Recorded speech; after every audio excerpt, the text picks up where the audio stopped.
Well, listening to this video before uploading it, I did it on the 27th of May, before I had a break of 2 days away to just kind of refresh a little bit and have a change of scenery. Again, if I don't do it often, like every 4 to 6 weeks, I really get into this sort of heavy space, this rut, if you want to call it. It's quite a despairing experience, I must say, but I'm just gonna keep this video that I've done in full. That's to follow. I'm just gonna keep it in full without editing anything. While I'm listening to it, I'm being triggered my own self and being like, well, you're being negative, and people are going to feel that you're being dark and you're being unnecessarily heavy, and you're not being, you've seen the cup half empty, and that's not helping, and that's not valuable. We need to be looking at being positive and appreciative and all of those, incredible high energy emotions and experiences type of thing. And don't talk about don't acknowledge. There's a lot of this online in the spiritual community, if you want to call it that, or whatever it is, just in general, people in my life as well, that these kind of expressions, these kind of feelings of despair and lack of faith in a way, or again, when I speak about life, feeling like life is mocking me, putting salt in the wounds deliberately, and everything else, and where that actually stems from in my childhood. This is my challenge for myself personally, that I'm calling a spade, and I'm sharing myself unedited, unfiltered in that way. And this is what I'm up against. This is part of my challenge. This is part of my healing. That this is what I'm doing, putting it out there. In the sense where people might say, Jesus, this is so heavy. And this is so despairing, and and I don't find it helpful. That's fine. I don't believe that it's not. I do believe that it is helpful. I do believe that us going into these dark nights of the soul, of honoring these really feelings that we feel like an absolute trash bag at times, when we question and doubt ourselves, even though we've made so much progress and we think that we really got a handle on things, that we got things organized, that we know who we are, that we're trusting the process, that we're manifesting the destiny and future that we wish to manifest and create for ourselves, that the universe is working in our favor, it's got our backs. And then to feel all of that slip away, and doubt creep in, and self-loathing and pity and cynicism, and just the feeling of being taken to the very depths of the separation from what we feel is our source and our home, into the heavy, dense matrix, the mechanics of it, into the full nitty-gritty, being immersed completely in the mind, in the ego, in the body, in just the physical, in the narrative, in the personality. I mean, this goes against so much of what's spoken about nowadays online. This goes against completely. It's like, don't go this way. You got to positive vibrations, type of thing. And you can consider yourself healed. And you can consider yourself a black belt, in spirituality, in spiritual terms, or whatever it is. You are Buddha consciousness, God consciousness. You have arrived. This is where you're operating from, and you are over. You've stepped out of the human experience. The human experience, no, you've outgrown it. That's it. You've matriculated from it. You've qualified from it. And now you are a spiritual light worker, warrior being. And I see this all the time with people, and they come into my life when I'm in these kind of experiences. And as I'm going to mention this recording, and they come and they think they're going to help me. They'll send me, but believe it. They believe it, and they'll tell me things that they to ignore, to snap out of it, to just whatever it is, to try and what they think is going to make me feel comfortable again. And I'm not looking for comfort. I'm looking to see this to the bitter end. And I get into the reasons of why, the bitter end of the despair, the bitter end of the frustration, the bitter end of the insult, the bitter end of the slap in the face, salt in the wounds that we do experience from life at times. And they want me to not acknowledge my experience. And they feel maybe unimpressed by me, or they feel that they can save me, that I need saving. I like that. And I'm here for you. When you don't know how to be there for me because you're not willing to take this route, you're only prepared to take the path of least resistance in regards to spiritual growth. That's what you are willing to do, but you're not really willing to be in the heart, the beating heart of the human experience in the world today, 2024. You're not really willing to be.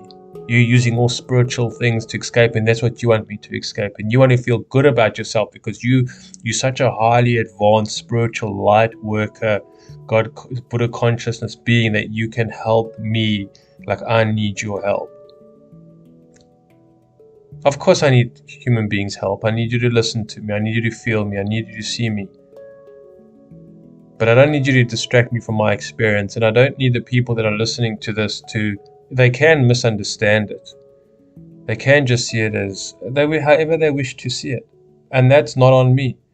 And that's my part of my healing journey, is that I'm putting myself out there unfiltered and in a very unpopular way, that isn't seen as warranted or valuable or helpful, and actually it's seen as unproductive in the spiritual community, in the conscious community, in the psychedelic community, or whatever it is. But I believe this is something that's really very much missing, and I'm not going to feel bad about it in myself for this kind of self-expression and self-direct experience and what I'm sharing from. I'm not going to feel bad. I'm not going to feel guilty. I'm not going to feel ashamed. I'm not going to allow myself for that to be my be-all and end-all, or to control me. I'm not going to. So I'm willing to say at times to look at the glass half full.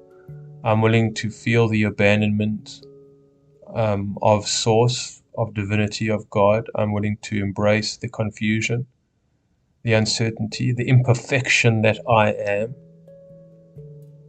my limitations. I'm willing to humble myself, in a sense, and take the beatings, and so on and so forth,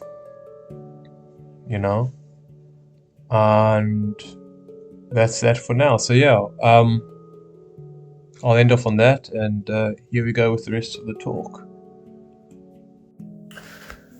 So I can only speak on my own experience with this, and may not apply at all to some of you or any of you, but I think it will to some of you to some degree, or to some extent, what I want to talk about. But I'd like to share. I'm just switching off the lights. It's late here and I need to head to bed, but I want to just convey this. You can hear the echo in the passage. Yeah. That's what life has shown me in my own personal experience, is that back to the passageway, then I'll just go to the main bedroom. That my life, the things that I have wanted, or the things that I have felt I've needed, right, desperately, I haven't got. Okay, and I'm saying time and time again, certain things I've gotten that, make my life easier. For example, like financially, I'm okay, which is a massive thing. There's no questioning about it. Again, it's not by my own hands, it's just because of my father and his successful business, and that's it. Otherwise, I don't know what the hell I would do. I'd have to live on a farm, be self-sustaining, you know, I don't know what I would have, how I would have managed, which might have been better off for me in a way, but out of survival and desperation, probably would have found myself, but that's not the way that the cookie has crumbled here. And the way that it was designed and chosen was, I do believe, of higher intelligence and understanding that I can fathom. And I'm not going to argue with it, although at times I do, because it's pointless. I'm saying out of the sheer frustration, again, of like my life, and the way that it's unfolded. In the sense, and what I'm saying is that the things that I've wanted, has been dangled in front of me and then taken away, or just continuously dangled right in front of me. For example, one of the things is that I've longed to meet like-minded people. I've longed for that, and yet I haven't found that. I've longed to live in nature, and yet I haven't found that. Those things in particular, so I'm talking about environment and people and place, and those are just things that I've tried desperately to find, but I haven't. I have somebody in my life right now, and it should be a relationship. It should be I'm involved in her life and her children, and there's something particular that I kind of slipped up on in the last recording, that with Leanne, but I'm quite nervous to talk about it because it's pretty confidential, and again, I don't know who's still listening to my videos. I might have mentioned that before, so I did make quite a long video, but I don't know. What I was thinking is maybe doing that video about what's the thing between myself and Leanne, and sort of that has kept the so-called relationship, or kept her in my life and me in her life, and what is that factor, although maybe you could work it out. But I was thinking of doing like a full-on video for my life for the last 2 years, almost 2 years, and then ask for those who are interested to send me their email address, and then I'll do a recording and then send it via email. Because I don't need people knowing certain aspects of my situation for different reasons. Anyways, but so with Leanne, I'm still on my own. It's almost like I'm not in a relationship and I'm not part of a family. She's got 2 older teenage children, and I don't like the word kids, children, and young adults, I would say, rather than children.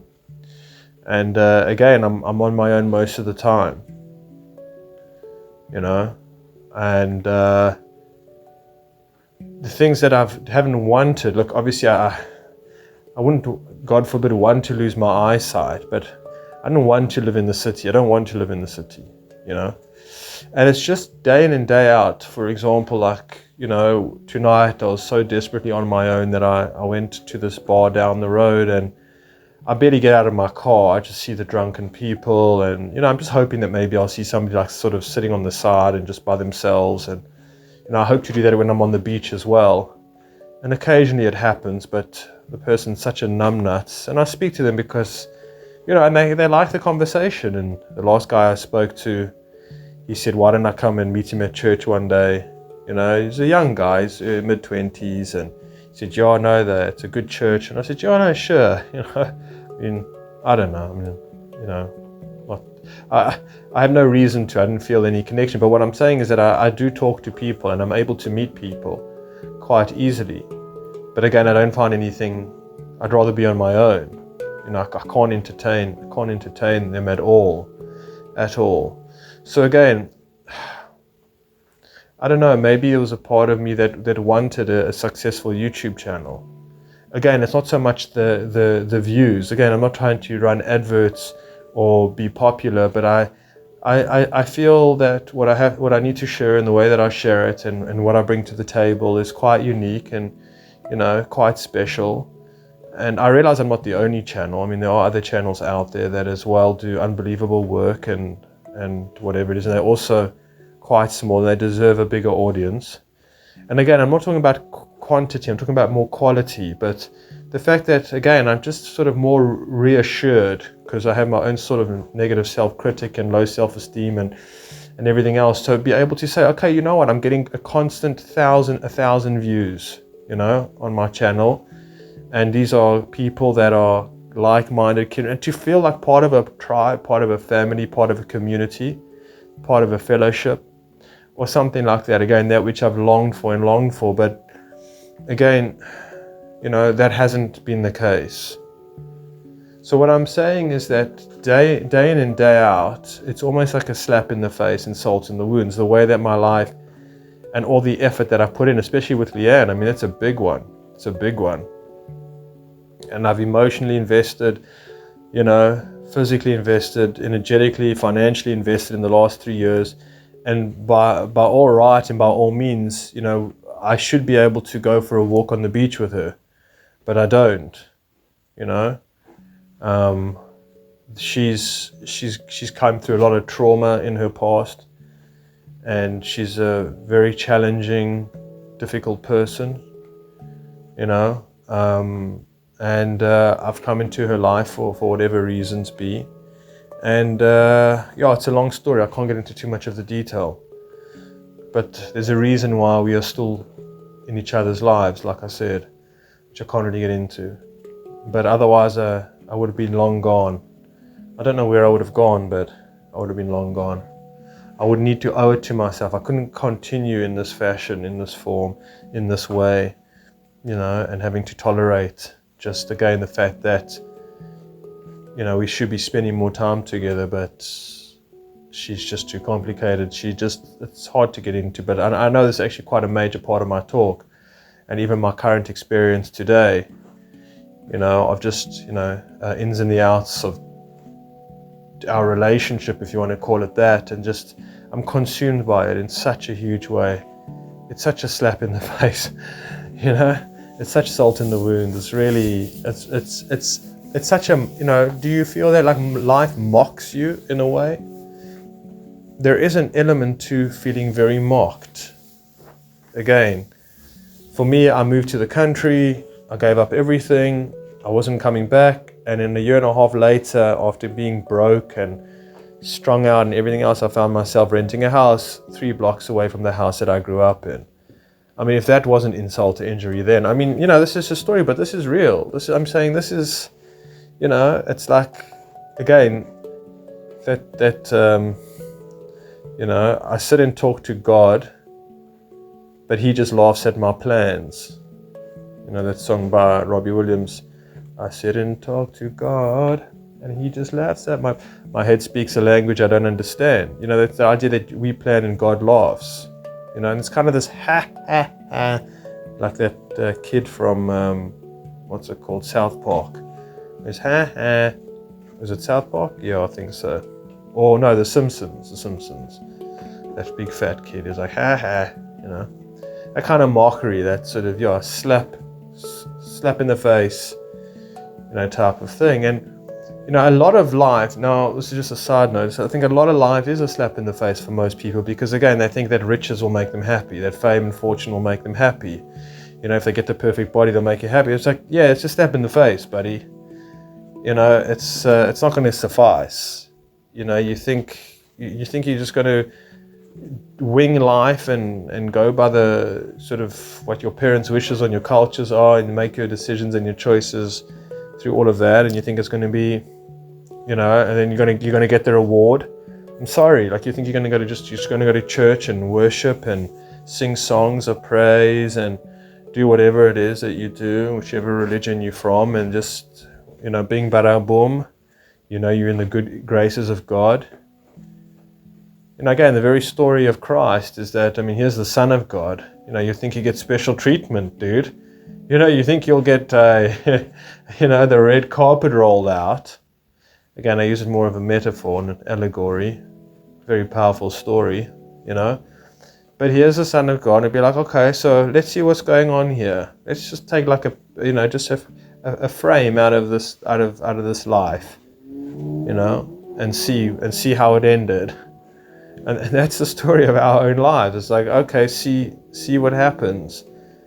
I mean, a lot of the heroes in this life, to a certain degree, like William Wallace, many others, you get crucified, man. You do. It's in order to become a hero, the things that you need to sort of go through are the most unpleasant, disastrous, traumatic things on a daily basis. I mean, that's what I think is in my life. Again, one of the reasons I started doing these videos is to try and reach out of this for just a moment, out of the matrix, out of this sort of mundane, out of this grind that we find ourselves living in, out of the slap in the face. And again, did a recording about irony. Oh man, we don't appreciate irony. The sense of irony, as he says in the Matrix, is not without a sense of irony. The irony is what I think it was Charles Bukowski in a way explained when, it'll just drive you mad, where he said to the degree that you'll be tying your shoelace and your shoelace will snap and so will you, because you just can't take it anymore. It's just too ironic, don't you think? Again, that song, Alanis Morissette, very, very powerful, very, very, very true. It's like 10,000 spoons when all you need is a knife. That's it in a nutshell. That's absolutely it in a nutshell. So, there's also kind of sick humor to life. There really is sort of a dark humor to life, where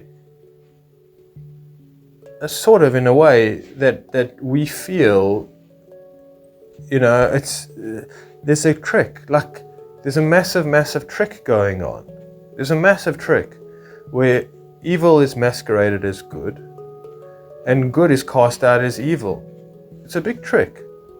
It's unbelievable that we think that our scientists know what the F is going on, or our doctors know what the F is going on, or our, astrophysicists, or the, whatever it means, NASA, right? We have an idea of what's going on, right? We have an idea of worship of God, of Christ, of Buddha, of whatever it might be. We think, we have an understanding, and a lot of the histories are just fictitious. A lot of the history is just made up. I mean, for me, if you listen to Bill Donahue, and he speaks about the Bible is all about the mind. It's all about the different compartments of the mind, and all the allegories and whatever it is, in Abraham, Isaac, and Jacob, and he explains it all, how it all maps up into the mind. But, people believe, no, there was a guy named Noah, and he built an ark. And 2 by 2 by 2. And I mean, people, it's like, what? You really believe this? And again, it's not terrible if you believe it in a sense, because as she says in the movie Dogma, it wasn't her, the lady, I can't remember the guy's name, the person who works for God, who happens to be Alanis Morissette. And he says, there are all these different faiths. It doesn't matter which faith you were part of, as long as you had faith. And I really like that. That's a whole nother talk on its own. But as long as you were sincere in your prayer, in your devotion, in your commitment to something higher than yourself, because again, I do believe that the God of the New Testament, of the Old Testament, is not the God of the universe. I mean, I didn't say that out loud. I'm Jewish, and it's not a thing. It's just through what I've studied and what I read in the text that can't be. Anyways, I don't want to get into that much further, but that's just kind of my take. Or the fact that the earth could be a different shape. I'm saying, some people say round, some people say flat, and it's like, well, which one is it? Who's wrong, who's right? Maybe we do live in some kind of fluid reality where it's both at the same time. I mean, we just don't know what the hell's going on. I know that sounds bizarre, but again, in this life, it's so bizarre that you can believe in God if you want to believe in God, and you can deny God's existence if you want to deny God's existence. If you want to believe there's nothing after life, then you can believe that. if you want to believe that the earth is a certain, shape, then you can have that in mind as well. Whatever it might be. It's open for option. And that's why it's like so, oh man, it's such a bizarre and mysterious world, and wonkety winkety, Willy Wonka. It is, and it's your life, and at the same time, it's like, not that serious, because don't worry, it's over in a blink of an eye, and you'll be done with it, and the universe is how it's supposed to be. So just grin and bear it. And all of these different notions and all of these different ideas and experiences, and it's just in how we can pull the wool over our own eyes and literally convince ourselves, and how most of our lives we're driven from the subconscious, and and from the shadow, and from culture, and it's a circus. It's a wild, bizarre, crazy, dream. It is. And yet we behave every day as if it's just completely normal. It's not. There's very, very little that's normal about it. There's very little normal about it. And we're not equipped to handle it. We are just not equipped to handle it. But we think if we cover it up and we dress it up nicely, and we call it this religion, and then you're a Democrat or a Republican, or you get the point, you're these kind of people, or you got your role in society, you got your ID number, you got money in the bank, and you got a reputation, whatever, doesn't matter. It's like, at the same time, you don't even count.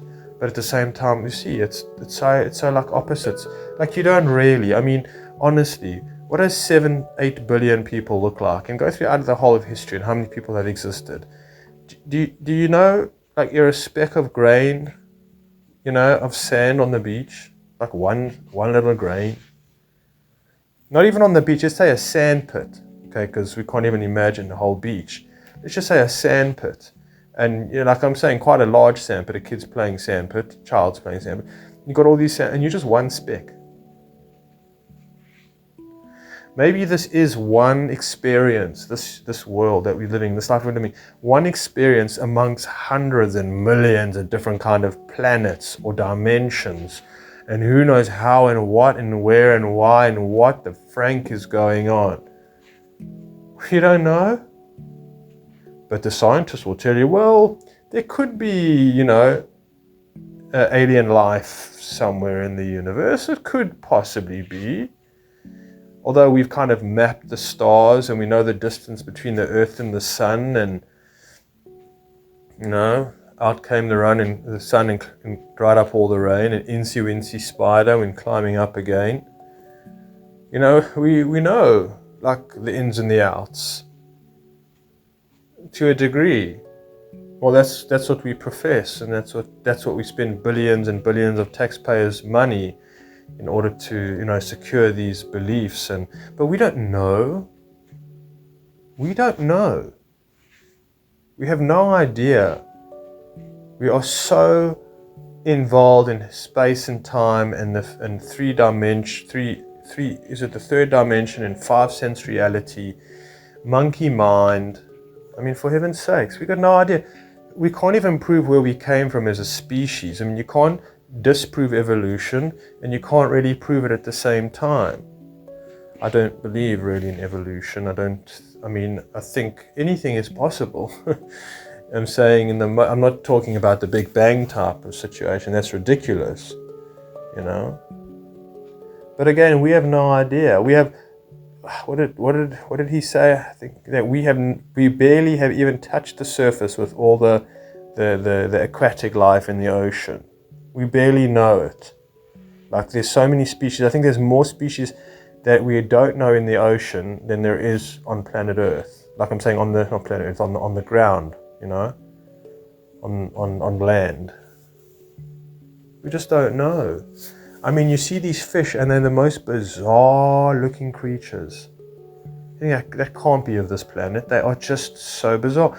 Frickin', what's it called? An octopus has like 8 brains.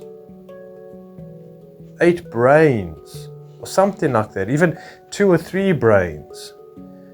And you look at this thing and it looks like a wet, lappy. I think a lappy is like a wet, hand towel. It's just, what is it? A bunch of goop. And you look at this thing and it's like, this thing is bloody clever.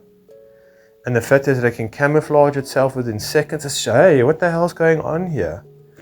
But don't worry, guys, you're going to sit in a classroom and you're going to learn about, the previous presidents of your country and your country's history, because that's what's important.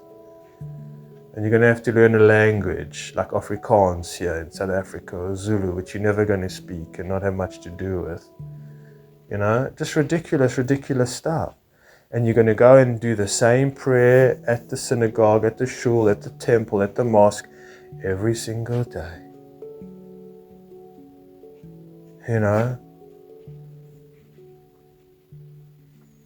Anyways, I'm getting carried away. And I've got a bit of a headache. And it's very late. It's funny. Again, it's Friday night, so I don't feel as stressed as I would on a Monday night. Why? Why is that? If this was a Monday night or Tuesday, I wouldn't be talking. I'd feel stressed, but I know it's a Saturday, so I can wake up a bit later. You know what? I'll wake up probably the same time. But again, it just feels more spacious, on the weekend. But it feels like that for almost everybody. It's been ingrained into us from about the ages of as far as before we, as we became conscious, even the people around us, it was ingrained in us. Like it's become habitual, it's become a pattern. Fridays, Monday mornings, So it's woven into our psyche. Again, because some people decided that we're going to work, we're going to call these days Mondays, Tuesdays, and Wednesdays. I mean, it's a crazy concept. It's crazy. I remember when I went to an African village, for different reasons, but they didn't know what year they were born. They didn't know their birthdays. It'd be like, it was a day, But I think it was also other reasons because, they knew of days and whatever, it doesn't matter, they just didn't. But I'm saying, how many years ago, quite a while ago, where there was none of these days of the week, 7 days, and the calendar wasn't mapped. It was summer, spring, autumn, and winter. And that's what it was. And somewhere in between you were born. And your years aged. And that's it. There was no Saturday. There was no Sunday. These are all man-made structures. That we live in and we die in. And that's it. And really the only times that we escape it is when we're sleeping at night, because then we don't know any better. But that's it. That's the only time. Otherwise, we are in the matrix. You think in the afterlife they literally have Saturdays and Sundays and Mondays and Tuesdays? You think they have languages? No, man. This is like primitive stuff compared to how advanced it is on a spiritual, energetic level. But don't worry, just keep on learning your science or your country's, past and history and the evils of the white man or whatever it is and how he colonized and took over, and you must hate your fellow human being. That's it, guys. Hate them. In general, that's what's just taught, is hate. It's division. As I'm getting carried away. My point is that what I'm trying to say is this, is that I don't know the reason in my life why it does feel like a mockery. I don't know why it does feel like I've been cast aside, and even though like I've just been going through the same repetition, of being alone and on my own, constantly over and over again, where I think I'm a pretty nice guy, longing for connection and just having it right at my fingertips, but then not, and it just doesn't manifest, and I do pray for it, and I do go out, and I just don't get it. Just like I don't get a decent restaurant where I can buy, decent food from. I mean, it's just like I'm living in the city, I can't eat at most places. Just something reasonable. Just something that is, is supports and kind of has my back, and, just of my own energy and my own essence. But there isn't anything like that. It's a desert. It's a desert of the unreal, not the real, the desert of the unreal, like it says in the Matrix. And you just hope that you can find an oasis somewhere along the line, and it just doesn't appear, and you pray for it, be like, oh wait, I think I see an oasis, and then it turns out to be a mirage. You're like, ha. And that's what I'm talking about. And I can't say that none of you, especially because when you're on this journey of whatever, truth, authentication, self-actualization, transformation, uplifting of the soul, and all that good stuff, that you haven't come face to face with absolute diversity, with absolute opposition, with really just like, and I know it's terrible. It's like you thought your cancer was gone, you're finally healed. Nah, you're like, oh my word. And I don't mean to make light of any of this, because it is so severe. It is soul-wrenching in a way. I know it sounds terrible. It's world-breaking. But that's the thing, is that it's out to break our will, But I can't say that it's just out to break our will because it's indifferent, just for shits and giggles. Like, I just can't believe it, that, as he says in The Devil's Advocate, that God's a sadist. He likes to see people, hurting and in pain. I just don't believe that. I just cannot align myself with the idea that I'm just being, dealt a raw deal because I deserve it, or that's how I was raised with my brother, and that's how I thought I did deserve it, because he bullied me every day, and he was stronger than me, and he manipulated, whatever. It was horrible. He tortured me. It was every single day, and I felt like that's what I deserved. And God is just continuing, whatever it is, or just the universe or the world, and how it's responding to me is in the fashion of, that I need to be bullied.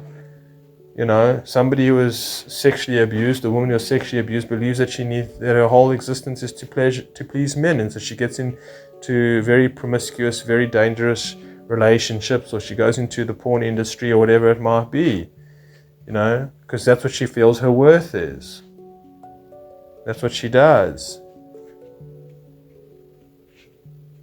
Maybe not the best example, but I'm saying it's like what you think your value is. And that's what I think. It's like, that didn't go my way. Oh, it's so typical. Well, what can you do? You just, for myself, just expect disappointment, 100%. Expect disappointment. Expect things, no matter how hard you try, for them not to necessarily work out. No matter how hard you fight. But what I can fight about, and what I can't let go of, is the notion that what I'm going through and what I experience and everything else is not out of spite. Like, what my brother did to me growing up, and my parents turning a blind eye and everything else. And I don't feel it's out of spite. Sometimes I do. I'm not going to lie. I'm only human, and I have emotions, and I get angry, and the water gets cloudy. I'm saying my vision and whatever. But I don't feel that it's out of spite. And I don't feel that it's not out of necessity. For whatever it is, I don't know. I can't give up that hope or that faith, I would say. I just can't, because if I give up on that, then I have nothing. And it's a random walk, and you're just getting crapped on at every turn. And then eventually you die and, fade away into oblivion, and that's that. I just can't believe it. I can't sum up my life and everything that I've been through. I cannot sell myself short in that kind of idea, no matter how heartbreaking it is at times, no matter how desperate it is at times, no matter how suffocating it is at times, no matter how nauseating it is at times, no matter how isolating, and I'll say it again, isolating again, no matter how opposite my environment is, my day, my hour-to-hour day, and what I exist and how I coexist in the world is completely in disalignment. Is that a word? to my being, and everything that I've been through, and as far as I've gotten in my own life, to simply write it off and to say, well, it's an indifferent universe, that's just pot luck, and it's got no care about you, just like your parents never had any care about you. And, and it'll be over in a blink of an eye, so don't worry. I can't sell myself out. I cannot sell my life experience, all the work that I've done, everything that I go through on a daily basis. I got to hold the line. I got to keep the faith, and if my faith drops at times, that's okay. I'm only human. And because it's so darn tough, and it's so darn abusive at times, and it's so darn insulting at times, and it's so darn ironic at times, and mocking at times, and insulting at times, and belittling at times. Again, I told that story when I was on the farm, and this beautiful woman came to visit. And I just came out of a long-term toxic relationship, and this beautiful woman came, and her name was Rihanna. Never got her last name, so ironically. And she said, and I was desperate. I was in such a bad way. I mean, just for any company, really. And she came along, and I was so attracted to her. She's just really something beautiful. I mean, and I like the ladies, And oh man, she smelled so nice. And I remember I gave her my jacket because it was cold, and it smelled of her afterwards. It was like beautiful. And she said to me, it was, after New Year's, she phoned up. She said, look, I'm in a very unhealthy relationship with this guy, and I want to leave the city, and I want to come join you on the farm. I'd love to come and help, and and be a part of your vision and everything else. And I was like, yeah, baby. And I mean, I connected with her. She was not just because she was beautiful, but she had a soft heart. And I couldn't believe it, because I was at the end of my rope. I mean, what I thought was heaven for me turned out to be hell. And little did I know it was going to continue to be hell for another year and 4 months. Or something like that. And everything I worked for, everything I looked to join this farm for about 4 years. I looked. And finally I found it, and I found my home. Found my sanctuary. And what happened was it all turned to shit in like 3 weeks. And then I had to live out the rest of it stuck on the farm, because I convinced my father to buy shares on the farm. It was ridiculous. It was so horrendous. It was so embarrassing what I had to deal with. So insulting. It was sickening. If I can get into the stories, it was so sickening that I can't ever forget it, how sickening it was, and what a slap in the face it was. And on top of it, the cherry on the top was when Rihanna came, and then she phoned me, and she said, look, I'm just thinking of, giving up my rent, I said, look, just come down for a couple of days. First see it. Don't make any, rash decision. Don't be impulsive. It's a big move. Just come down, see how you feel. We'll talk about it, whatever, and then you'll decide. She's like 100%. I even remember it was on a Monday. It was December holidays. It was New Year's Eve, and I think on New Year's Eve was on the Saturday or something. Anyways, and she said, I'll see you like in 2-3 days. And oh boy, was my spirits lifted. And yeah, you could have said, look, she could have been toxic. She could have been, maybe you was, no. I'll tell you about the toxic people that came onto the farm. Nobody could top those people. And I saw Rihanna, I met her, I know her. I got a beautiful feeling from her, not because she was just attractive, but she really had a good, kind, soft energy. And she was obviously attracted to mine and the farm and everything else. And I thought to myself, wow, I've never been with a woman that pretty before. I've had the attention, I wouldn't say been with her, I've never had the attention of such a beautiful woman before. And also she was well kept, she was, took pride in her appearance, just somebody who was, And then came Thursday, and she didn't arrive, and I lost her number. I don't know how I lost it, but I didn't save it on my phone, or something happened, and I lost complete touch with her. And I never gave up. I kept looking on Facebook. I went through, I don't know how many Rihannas, and it wasn't like a name that's not popular. Rihanna's a pretty popular name, spelt in hundreds of different ways. Anyways, I never found her. Yeah. And to this day, I wondered, why did it have to come when I was at such one of the lowest points that I was on that farm? And then it was like, ha ha ha. So watch out, my fellow brethren. Watch out for this. Watch out for the venom that life comes with. Watch out for it. Again, don't turn into a martyr. Don't turn into that life's against you and, whatever it is. It's not how it is, but it is to a degree. But be very careful. Be very, very, very careful. Because if it does come, you still got to carry on and you can't give up. And you can feel sorry for yourself for a bit. You can, you must feel sorry for yourself. You must have grievances. You must scream at the night sky or the day sky or any sky whatsoever, and say, this is unfair. I hate my life, because it is. Even tonight, I was sitting in my car and I was saying, I hate my life. I dislike it. I loathe it. I know that, and I appreciate it at the same time. If life is full of contradiction, then surely can I not be? Surely can I not be full of contradictions? Can't you? So yes, there are most of my life I hate. I loathe. I despise. I am so sick of it. I really am.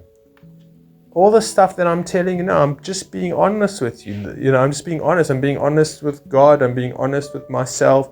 Being honest with you. And I'm tired of it. I'm dog tired of it. I'm so over it. I'm so over it. But it doesn't matter. It's not up to me. I'm not going to end my life. I'm not going to end it. It's not up to me. It's not in my hands, in my control. What is in my control is my attitude. And the fact is that I still continue to carry on and do what I need to do. But why must I say I like it? I do appreciate greatly, and I do appreciate the experience, and I know one day this will all be over, and I'll look back fondly over this, and I'll say, hey, thank God, but I don't want to repeat it ever again. Or maybe you get so refreshed from it, and you're just so much connected in that peace in the home that you actually say, look, I want to come down here again and feel the separation and have the experience. Because from that point of view that it's just an experience and you can't get hurt, it doesn't kill you. And this is what it's like to be away from the father and the mother, and the family. And the serenity and the peace and the lovingness and everything else. You came here to experience the separation in order to have an experience for different reasons. You've come here to have the experience. But I'll look back on it fondly. But from a point of myself, like right now, I don't want to do this again. I've said this so many times, I don't want to do this again. And I do. My ego doesn't long for change, but I long for change. Oh, I long for it. Oh, the possibilities of it. I don't know, my father's selling his company and I got shares in it, and whoa, man, I'm sorted to a degree, but I'm still living in a country that's, could be civil unrest at I don't want to get into it. It's horrible, horrific what I'm dealing with. Horrific. Crime. Horrific. Okay, I'm getting carried away. But it's not so much that. It is to a degree, but it's companionship. It's being able to be in nature, around like-minded people.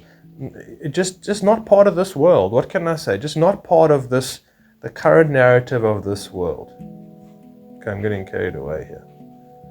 But more so than anything, just company. Honestly, that's what I'd settle for. Just company right now. Just consistent company. I met this lady the other day. She's 23 years old. I don't know if she was that young. It doesn't matter. It doesn't matter her age because there's no attraction there, whatever it is. But we seem to get along well. I traveled with her, to this thing 3 weeks ago. I don't know why I'm getting into this. But anyway, she's got, oh man, so ridiculous. She says, I'm terrible at replies. What I don't know why I'm getting into this. But again, I thought that it would just be nice to have some company. Again, nothing sexual at all, honestly, whatsoever. I'm so not attracted to her. You know, it's nothing like that. I don't think she's attracted to me either. She's completely different, but she's cool. You know? And when we came back, I messaged her like once, and she says, "Oh, I'm apologize for getting back to you. I'm just so bad." And she's honest about it. I know she wants to, get together. She's supposed to help me with the Kratom business. But I don't know why I'm explaining that. Doesn't matter. But that's what I'm saying, is that even if I do meet somebody, there's going to be some kind of, funny business. It's going to be strange. It's not going to happen because it's not supposed to happen. And I want that to change because I'm sick and tired of it. And I have the right to say, and I have the right to honor myself and say, you know what, I'm sick and tired of it. Why can't we say that in our own lives? Why must we always be appreciative of everything and always try and search for joy and for love and just acceptance and whatever it is? Give me a break. Give me a break. That's not being a human being. That's being a sterile, like, I don't know, doorknob or something or other. Anyways, I'm getting carried away. Yeah, what's your lived actual experience? What is it? What is it? What are your grievances? What do you loathe? What do you despise? What do you hate? What do you want that you're not getting? It doesn't mean you're going to get it. You can ask Santa. He's not going to give it to you. If it's not part of, I'm just being tongue-in-cheek. But if it's not part of what you need to be doing and experiencing and whatever it is, then you're not going to get it. Just forget about it. You'll get a generic version of it. You'll get the blow-up doll version of it, basically. That's what you'll get. I'm serious. That's it in a nutshell. The blow-up doll version. And you got to work with that.